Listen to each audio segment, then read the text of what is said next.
אוקיי, לפני שאני מתחיל, אני חייב להגיד שאני אוהב את Invincible. באמת, סדרה מעולה. אבל היא ממש לא חפה מבעיות. אני אדבר על הבעיות או על הדברים שמציקים לי בסדרה, כי זה סרטון שלי ואני מדבר, אז לכו הזדיינו. ואני חושב שאני מתחיל בהכי מובן. פאוור סקיילים. או מי שלא מבין מה רמות הכוח בסדרה. וזו בעיה שקורית כל הזמן. ואומנימן ומרק מראים את זה בצורה הכי טובה. בעונה אחת אומנימן הורס כוכב שלם ומרים סלע ענק על יד פאקינג אחת. אבל בעונה 4 הוא ועוד 7 מהדמויות הכי חזקות בסדרה מתקשים להרים חללית ביחד. וממתי מרק הפך להיות כל כך חזק? איך הוא מסוגל לעשות 1v1 נגד פאקינג קונקווסט? הוא חי יותר מ1000 שנים ומרק איזה 20.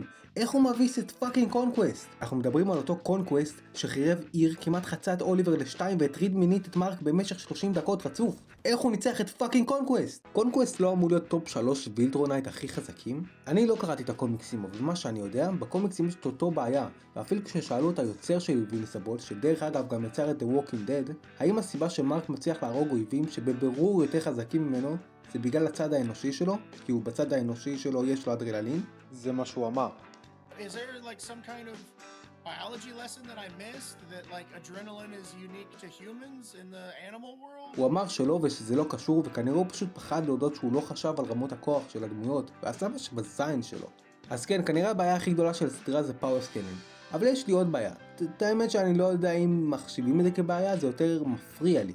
מה זה העולם הזה? כאילו, בכדור הארץ יש מפלצות עצומות, יש את אטלנטיס, יש גיבורי על ויש אנשים רגילים כמוני כמוכם בממשלה ומאפיה, ואני לא מבין איך הכל עובד ביחד. האם הבני אדם מעריצים גיבורי על כמו אלים? אבל הם כן כעסו על אומנימן שהרג עשרות אלף אנשים, נכון? אז האם זה עשה שם רע לכל הגיבורים או רק לאומנימן? הציבור יודע שאינבינסיבול זה הבן של אומנימן, נכון? אז האם לקח זמן עד שהציבור שמח על אינבינסיבול?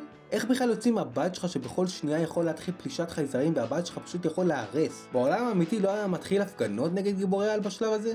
דרך אגב, זה אחד מהסיבות שאני ממש אוהב את The Boys. זה ממש מה יקרה אם בעולם שלנו יהיה גיבורי על. אולי אני אעשה גם סרטון על The Boys.